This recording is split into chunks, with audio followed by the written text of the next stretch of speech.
नमस्कार दोस्तों, मेरे YouTube channel BS mathematics classes में आपका फिर से स्वागत है। आज का जो लेक्चर है वो बीएससी पार्ट 3 मैथमेटिक्स स्टूडेंट्स के लिए है। इसमें हम पेपर सेकंड कॉम्प्लेक्स एनालिसिस की बात करेंगे। और ये जो लेक्चर है ये कॉम्प्लेक्स एनालिसिस के चैप्टर नंबर 1 का 17 लेक्चर के अंदर हम आपको इनवर्स पॉइंट के बारे में बात करेंगे। तो भाई हम इस लेक्चर के अंदर इनवर्स पॉइंट या प्रतिलोम बिंदु की बात करेंगे, साथ ही साथ इनवर्स पॉइंट फाइंड आउट करने के जो इक्वेशन है उसको भी हम फाइंड करेंगे। ठीक है, कहने का मतलब है कि हम कोई पॉइंट दिया गया है उसमें इनवर्स पॉइंट फाइंड आउट किस प्रकार से किया जाता है, किस इक्वेशन के हेल्प से आप इनवर्स पॉइंट फाइंड आउट करते हैं, वो रिलेशन भी हम फाइंड आउट करेंगे। ठीक है, तो देखिए आज के लेक्चर का सबसे पहला जो डेफिनेशन है वो है आपके इनवर्स पॉइंट की या फिर प्रतिलोम बिंदु की। ठीक है, तो देखिए आपने एक सर्किल ले लिया, ठीक है, एक सर्किल आपने ले लिया है जिसका सेंटर क्या है, जिसका सेंटर आपने माना सी। ठीक है, एक सर्किल आपने माना जिसका सेंटर क्या है, सी है, और इस सर्किल की रेडियस क्या है, इस सर्किल की रेडियस है स्मॉल आर। ठीक है, आपने मान लिया कि माना ये क्या है, एक सर्किल है जिसका सेंटर क्या है सी। ठीक है, और इसकी रेडियस क्या है आर। अब देखो आपने दो पॉइंट और ले लिए, कौन कौन से आपने पॉइंट ले लिए, तो पी और एक ले लिया क्यू, जो कि किस प्रकार से स्थित है कि पॉइंट पी तो है सर्किल के अंदर और पॉइंट क्यू है सर्किल के बाहर। ठीक है, आपने दो पॉइंट ले लिए हैं पी और क्यू, और इनमें से पॉइंट पी है वो तो सर्किल के अंदर है और पॉइंट क्यू है वो सर्किल के बाहर। ठीक है, देखिए यहाँ पे ये दोनों पॉइंट पी और क्यू, यहाँ पर ये दोनों पॉइंट पी और क्यू इनवर्स पॉइंट कहलाते हैं।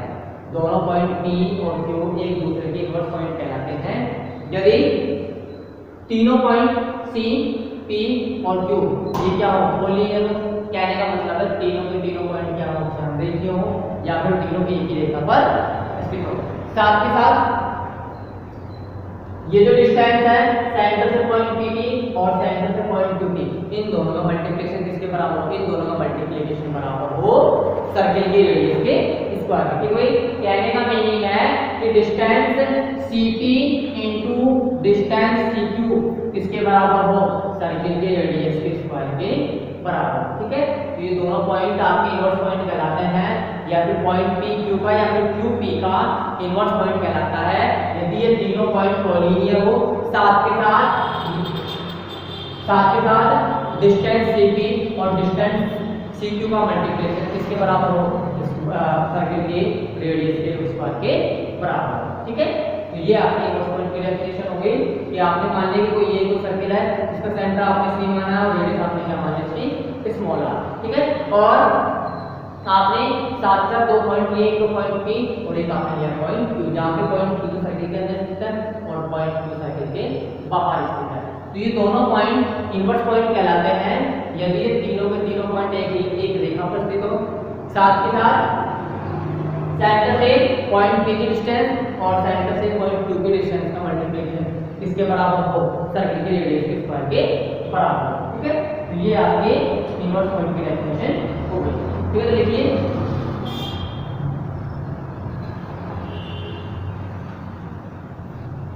माना एक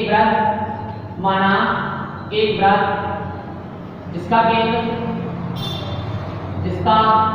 केंद्र सी वृत्त त्रिज्या स्मॉल आर। ठीक है, इसका केंद्र सी वृत्त त्रिज्या क्या है, स्मॉल आर है।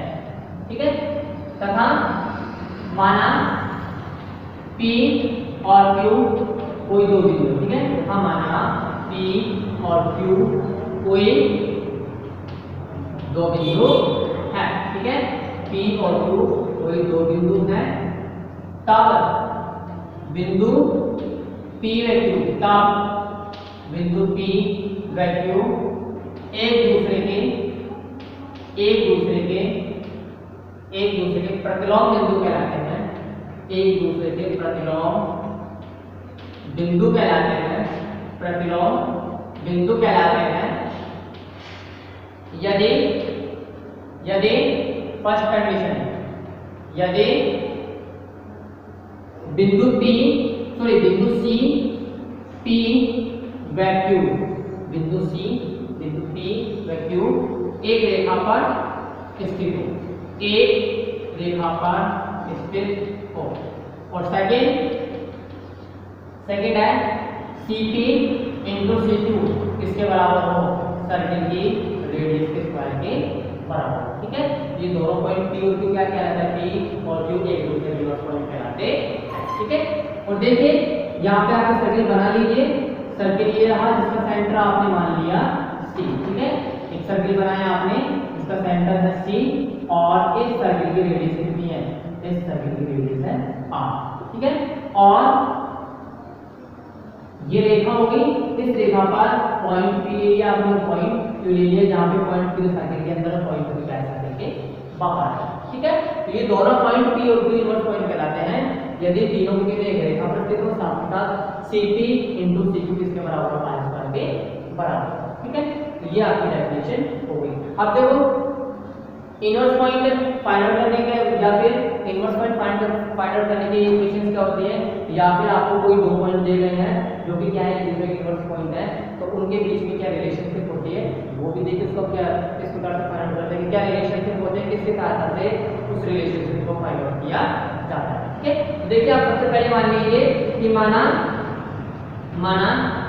वृत्त का समीकरण। ठीक है, सबसे पहले आप इसे वृत्त का समीकरण मान लीजिए, माना वृत्त का समीकरण निम्न है। ठीक है, माना वृत्त का समीकरण निम्न है। क्या है वृत्त का समीकरण, a z bar plus alpha z bar plus alpha z plus c बराबर 0। ठीक है, आपने मान लिया कि क्या है वृत्त का समीकरण। ठीक है, जहां a व c, जहां a व c अचर संख्या है तथा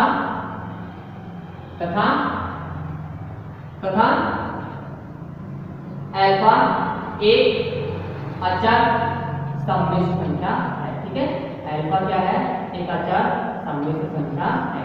कहने का मीनिंग मेरा कि यहाँ पे a और c तो क्या है, रियल नंबर है जो कि कैसे है, कांस्टेंट, और साथ ही साथ अल्फा क्या है यहाँ पे एक कांस्टेंट कॉम्प्लेक्स नंबर है। ठीक है, तो ये आपने इक्वेशन या आपने सर्किल के इक्वेशन मान ली, हमारा सर्किल के इक्वेशन क्या है, a z bar plus alpha z bar plus alpha bar z plus c बराबर 0। ठीक है, देखिए आपको मैंने सर्किल का स्टैंडर्ड इक्वेशन भी लिखवाया था, कॉम्प्लेक्स फॉर्म में वो क्या था, वो ये था कि z bar plus alpha z bar plus alpha bar z plus c बराबर 0।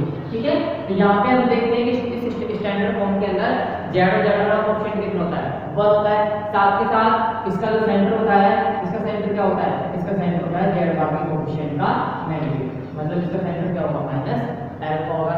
जबकि इसकी रेडियस क्या होगी, इसकी रेडियस होगी r बराबर मॉड z का स्क्वायर माइनस c। ठीक है, अंडर रूट मॉड z का स्क्वायर माइनस c इसकी क्या होती है, रेडियस होती है। ठीक है, तो इसी प्रकार इस वाले सर्किल के इक्वेशन के लिए हम क्या फाइंड आउट करेंगे, सेंटर फाइंड आउट करेंगे और साथ ही साथ इसके क्या फाइंड आउट करेंगे, इसके रेडियस भी फाइंड आउट करेंगे। ठीक है, तो देखिए मैंने आपको बताया था कि जब भी सर्किल का इक्वेशन आपको स्टार्ट कर दिया गया है तो उसकी सेंटर क्या होगा, इसका सेंटर होता है z बार के कोएफिशिएंट का नेगेटिव। लेकिन सबसे पहले यहाँ पे z इनटू z बार कोएफिशिएंट आपको क्या बनाना है, z इनटू z बार का कोएफिशिएंट बनाना है आपको 1। तो क्या कीजिए आप इस पूरी इक्वेशन को a से डिवाइड कर दीजिए। ठीक है, तो देखिए this implies z bar plus alpha upon a into z bar plus alpha bar upon a into z plus c upon a बराबर 0। ठीक है, आपने इस इक्वेशन को इसमें चेंज कर दिया। जिसका केंद्र क्या होगा, जिसका केंद्र होगा z बार के कोएफिशिएंट का negative minus alpha upon a, तथा त्रिज्या क्या होगा, ये होगा त्रिज्या r बराबर under root alpha bar upon a square minus alpha upon a। ठीक है, इसकी रेडियस क्या होगी, इसकी रेडियस होगी r बराबर under root alpha bar upon a square minus c upon a।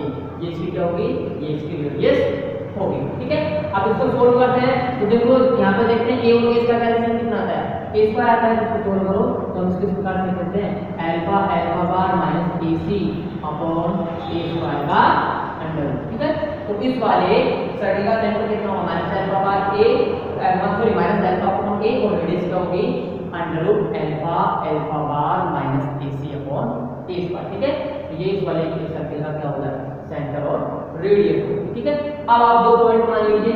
ठीक है, आप दो पॉइंट मान लीजिए कौन कौन से, आप मान लीजिए कि माना z और z डैश क्या है, z और z डैश p और q के सापेक्ष क्या है कोई कॉम्प्लेक्स नंबर है। ठीक है, आप मान लीजिए कि माना z व z डैश बिंदु p व q के सापेक्ष, बिंदु p व q के सापेक्ष कोई सम्मिश्र संख्या है। ठीक है, कोई सम्मिश्र संख्या है। ठीक है, आपने मान लिया कि हमारा z और z डैश क्या है बिंदु p व q के सापेक्ष कोई सम्मिश्र संख्या। ठीक है, अब देखिए ये इनके सापेक्ष सम्मिश्र संख्या और आपको पता है बिंदु p और q क्या है, बिंदु p और q इनवर्स पॉइंट है एक दूसरे के, तो आप क्या कह सकते हो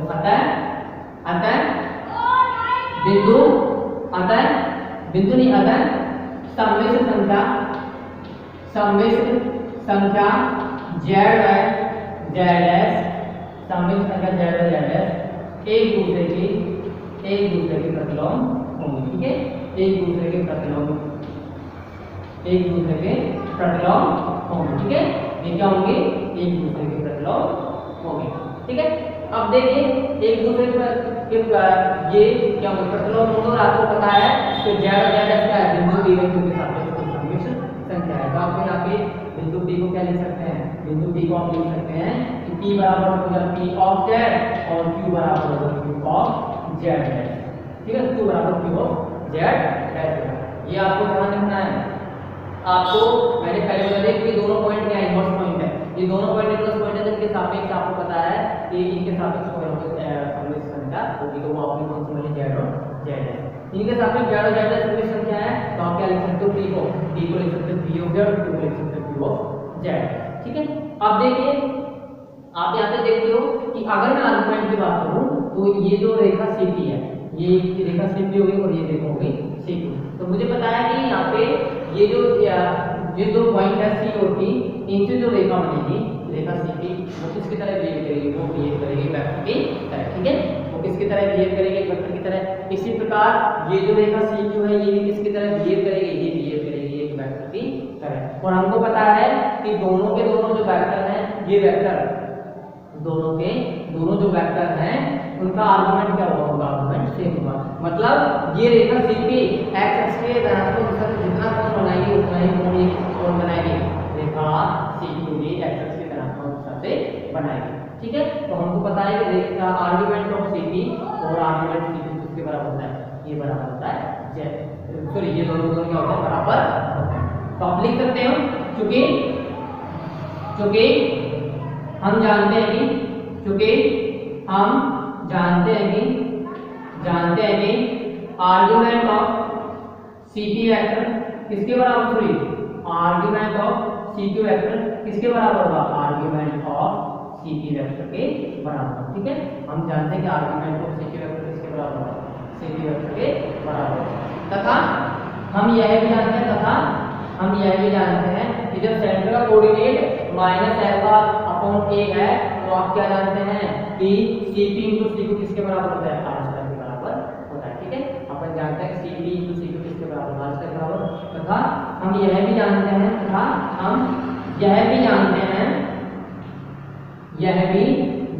हैं कि mod z plus alpha upon a plus into mod z dash plus alpha upon a किसके बराबर होगा, r स्क्वायर के बराबर। कहने का मतलब है बिंदु P के सापेक्ष कौन सी सम्मिश्र संख्या है z, किसके सापेक्ष कौन सी है z डैश, और सेंटर के सापेक्ष कौन सी सम्मिश्र संख्या है alpha bar minus alpha upon a है। तो आपको पता है CP की का C और P के बीच की डिस्टेंस होगी CP किसके बराबर होगी, वो होगी दो पॉइंट के बीच की डिस्टेंस क्या होती है, दो पॉइंट के बीच की डिस्टेंस होती है। आपको कोई भी दो पॉइंट दिए गए हैं A और B। ठीक है, तो A के सापेक्ष कॉम्प्लेक्स नंबर Z1 है, B के सापेक्ष कॉम्प्लेक्स नंबर Z2 है। A और B के बीच की डिस्टेंस कितनी होगी, AB, और ये AB किसके बराबर होगी, मॉड Z2 माइनस ये किसके बराबर होगी, मोड Z2 माइनस Z1 के। तो इसी प्रकार मोड Cp की वैल्यू क्या होगी, Cp की वैल्यू होगी mode Z plus alpha upon A और Cp की वैल्यू होगी mode Z plus alpha upon A। ठीक है, तो हम यह भी जानते हैं कि mode Z plus alpha upon A into mode Z plus alpha upon A किसके बराबर होता है, r स्क्वायर के बराबर होता है। अब देखिए आपको दो चीजें यहाँ से मिल गई है कि यहाँ पे ये जो वेक्टर है वेक्टर Cp और वेक्टर Cp दोनों का आर्गुमेंट बराबर है, साथ ही साथ रेखा Cp और रेखा Cq की डिस्टेंस का जो वो है मल्टीप्लिकेशन वो किसके बराबर है, r स्क्वायर के बराबर है। That is mode Z plus alpha upon A into mode Z plus alpha upon A किसके बराबर है, r स्क्वायर के बराबर। ठीक है, तो अब देखिए नेक्स्ट इसके पश्चात इनके बीच में क्या रिलेशन होगा वो भी बताएंगे आपको।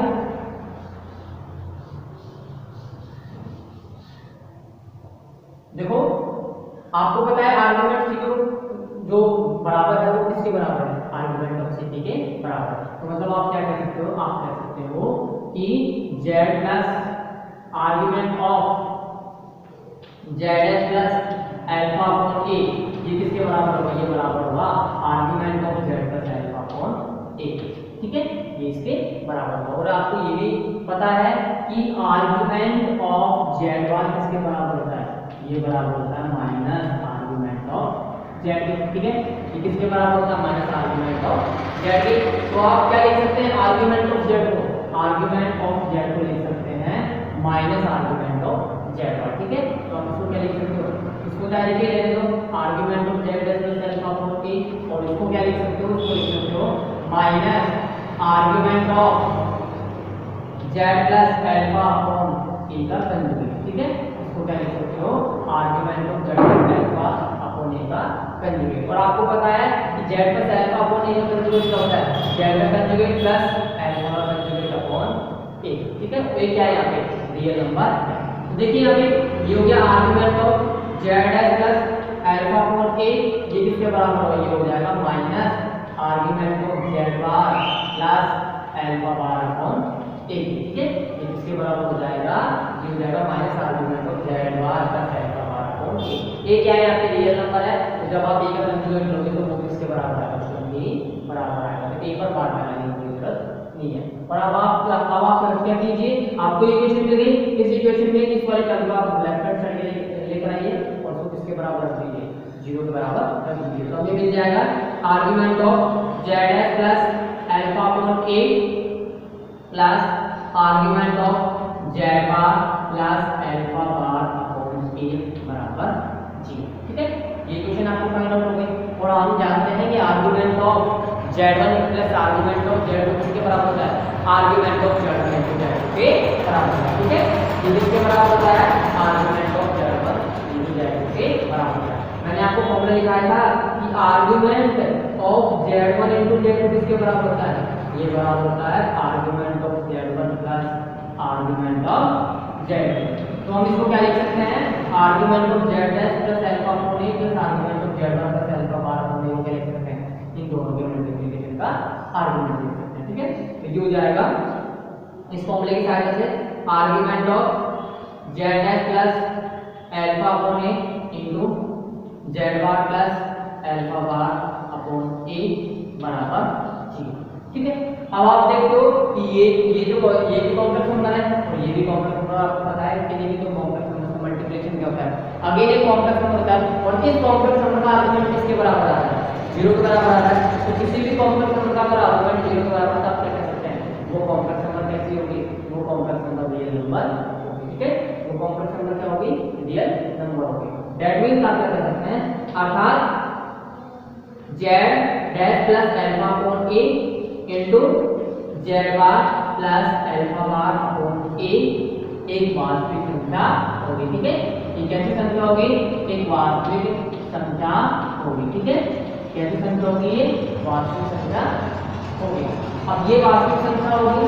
ठीक है, और आपको पता है कि Z plus alpha upon A into Z bar plus alpha bar upon A ये किसके बराबर है, तो इन दोनों का जो जब मॉडुलस निकालते हो तो इनका मॉडुलस किसके बराबर है, इनका मॉडुलस बराबर है r स्क्वायर। ठीक है, ये क्या है, ये एक वास्तविक संख्या है, ये क्या है, एक वास्तविक संख्या है। जब ये वास्तविक संख्या है तो इस वास्तविक संख्या का मॉडुलस किसके बराबर है? इस वास्तविक संख्या का मॉडुलस बराबर है r²। ठीक है, तो देखो ये वास्तविक संख्या का आप क्या कह सकते हो? आप ये कह सकते हो this implies mod z plus alpha upon a into z bar plus alpha bar upon a का मॉडुलस क्या है? एक वास्तविक संख्या होगी। ठीक है, एक वास्तविक संख्या होगी। और जब ये वास्तविक संख्या है तो आप क्या कह सकते हो? आप कह सकते हो दिस इम्प्लाइज, आप कह सकते हो this implies mod z plus alpha upon a into mod z bar plus alpha bar upon a एक वास्तविक संख्या होगी। ठीक है, ये भी क्या होगी? एक वास्तविक संख्या होगी। ठीक है, और ये वास्तविक संख्या होगी तो आप क्या कह सकते हो? आता है mod z plus alpha upon a into mod z bar plus alpha bar upon a। ये किसके बराबर है? ये बराबर है r²। ठीक है, ये किसके बराबर है? r² के बराबर है। ठीक है, अब देखो ये जब वास्तविक संख्या है, मैं आपसे समझाने के लिए बताया ये वास्तविक संख्या होगी तो इसका मॉडुलस वास्तविक होगा, तो जब इसका मॉडुलस वास्तविक होगा तो ये भी क्या होगी? एक वास्तविक संख्या होगी। और आपको बताइए किसके बराबर है? ये बराबर है r²। दैट मींस आप क्या कह सकते हो? ये वाली संख्या है, ये वाली संख्या भी क्या होगी? एक वास्तविक संख्या होगी। ठीक है, ये वाली संख्या क्या होगी?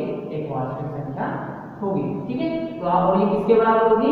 ये बराबर होगी आपके r² के बराबर। ठीक है, ये किसके बराबर होगी? ये r² के बराबर होगी। तो आप लिख सकते हो this implies z plus alpha upon a into z bar plus alpha bar upon a। ये किसके बराबर होगा? ये बराबर होगा r²। ये जो दिखाया था ये सिर्फ मैंने आपको समझाने के लिए लिखा है। तो ये किसके बराबर होगा? r² के बराबर। अब आप इस वाली कॉम्प्लेक्सन को इस कॉम्प्लेक्सन से मल्टीप्लाई करो और r² की वैल्यू रिप्लेस करो। ठीक है, तो देखिए यहाँ पे इसको मल्टीप्लाई करते हैं तो क्या आता है? ये तो आता है z dash into z bar, z dash into z bar plus z dash into alpha bar upon a plus z bar into alpha upon a plus alpha into alpha bar upon a square और r square की value क्या हो जाएगी? r square की value हो जाएगी alpha alpha bar minus ac upon a square हो जाएगा। ठीक है, आप देखिए यहाँ से देखिए यहाँ से z डैश इंटू z बार का एलजीब्रा रहेगा। ठीक है, ये वाली टर्म क्या रहेगी? z dash into alpha bar upon a। ये वाली टर्म क्या रहेगी? z bar into alpha upon a। लेकिन आप देखते हो यहाँ पे अल्फा a स्क्वायर का भाग इन दोनों में देते हैं तो alpha alpha bar upon a square minus c upon a आ जाएगा। ठीक है, तो यहाँ पे हम देखते हैं कि ये वाली टर्म किससे कैंसिल हो जाएगी? इससे कैंसिल हो जाएगी। चाहो तो आप इसको ऐसे लिख सकते हो alpha alpha bar upon a square बराबर alpha alpha bar upon a square minus c upon a। ठीक है, तो हम देखते हैं ये वाले टर्म से ये टर्म कैंसिल हो गई। इस वाले टर्म को आप इधर ले आओ तो ये किससे बन जाएगी? पॉजिटिव बन जाएगी। राइट हैंड साइड क्या हो जाएगा? 0 हो जाएगा। ये हो जाएगा z into z bar plus z into alpha bar upon a plus z bar into alpha upon a plus c upon a बराबर 0। अब पूरी इक्वेशन को क्या लीजिए? पूरी इक्वेशन को आप ऐसे मल्टीप्लाई कर दीजिए तो ये हो जाएगा a z dash into z bar plus z dash into alpha bar upon a plus z bar into sorry ये हो जाएगा a z dash a z dash z bar plus z dash into alpha bar plus z bar into alpha plus c बराबर 0। ठीक है, तो ये finally आपको equation मिलेगी जो कि किसके मध्य में इक्वेशन होगी? जो कि इनवर्स पॉइंट z और z के मध्य इक्वेशन होगी। मतलब अगर आपके पॉइंट z है तो आप इस इक्वेशन की सहायता से इनवर्स पॉइंट फाइंड आउट कर सकते हो। ठीक है, और साथ के साथ ये जो इक्वेशन है ये क्या है? ये जो इक्वेशन यह है समीकरण क्या शो कर रही है? यह समीकरण प्रतिलोम बिंदु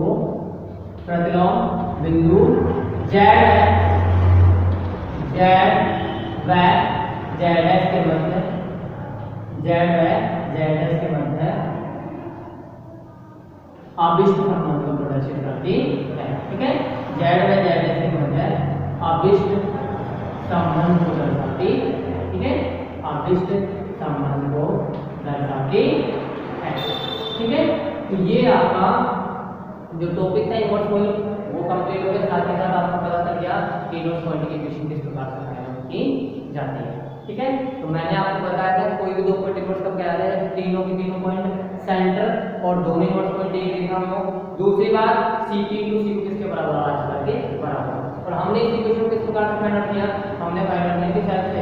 हमने सबसे पहले कि सर्कल का इक्वेशन माना, उस सर्कल के इक्वेशन से हमने क्या फाइंड आउट किया? सेंटर और रेडियस फाइंड आउट की।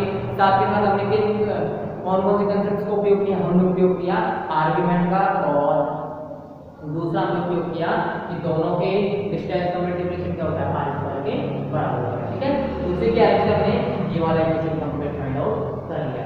तो आज का ये लेक्चर है, लेक्चर नंबर 17, ये कंप्लीट होता हुआ। नेक्स्ट लेक्चर के अंदर हम आपको स्टोग्राफिक प्रोजेक्शन या थ्री-पॉइंट प्रोजेक्शन के बारे में बताएंगे, जिसमें हम किसी भी समतल के सममित समतल के प्रत्येक बिंदु को हम एक गोले के ऊपर प्रतिचित्रित करेंगे। ठीक है, कहने का मतलब है कि हम सममित समतल के प्रत्येक बिंदु के सापेक्ष एक गोले पर हम बिंदु फाइंड आउट करेंगे। ठीक है, या फिर उनके मध्य सममित समतल के बिंदुओं और गोले के बिंदुओं के मध्य हम एक ही असंगतता स्थापित करेंगे। तो आज का जो लेक्चर है